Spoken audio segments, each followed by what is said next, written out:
Europe 1, bonjour.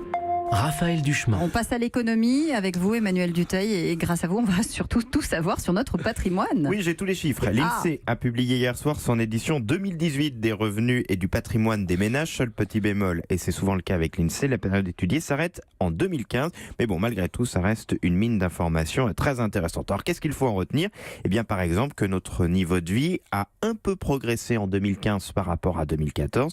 C'était à l'époque la deuxième année consécutive de progression, sans retrouver toutefois les niveaux de 2008, c'est-à-dire les niveaux d'avant la crise. Ça, c'est au global. Emmanuel, comment ont évolué les inégalités ? Elles restent très fortes. Quelques chiffres. 10% des ménages détiennent 47% de la masse totale du patrimoine. On fait partie des 1% des plus riches quand on gagne plus de 8 850 € par mois pour une personne seule.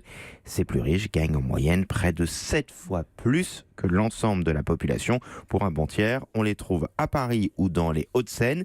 Malgré tout, et contrairement à ce que l'on pourrait penser, selon l'INSEE, les inégalités n'ont pas augmenté depuis 2008, ce qui est plutôt une exception en Europe. Malgré tout, et ce chiffre peut faire peur, plus de 14% de la population vit sous le seuil de pauvreté qui était fixé en 2015 à 1 015 € par mois.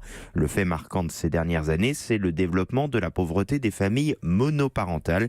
Depuis 1996, le nombre de personnes pauvres vivant dans une famille monoparentale a augmenté d'1 million. Malgré tout cela, et là aussi ça peut paraître étonnant, le taux de pauvreté en France reste selon l'INSEE l'un des plus bas de toute l'Union européenne. C'est grâce bien sûr à notre système de protection sociale. Emmanuel, hors antenne, vous me parliez aussi des parents qui aident beaucoup les jeunes adultes. Oui, effectivement. Ils peuvent pas faire autrement, j'ai l'impression. C'est un des points intéressants de l'étude de cette année. 8 ménages sur 10 aident financièrement leurs jeunes adultes. Alors c'est le terme utilisé par l'INSEE. En bon français, c'est l'étudiant ou le jeune qui commence juste à toucher un petit salaire entre 18 et 24 ans. Et les parents qui aident ces jeunes, ils consacrent en moyenne 8% de leurs revenus. Ça représente quand même 3 670 € par an. Ce qui est le plus cher, bien sûr, c'est quand il faut financer une chambre ou un petit studio quand le jeune part faire ses études un petit peu loin. Mais même si on enlève ça, ça reste un budget très très conséquent pour les parents.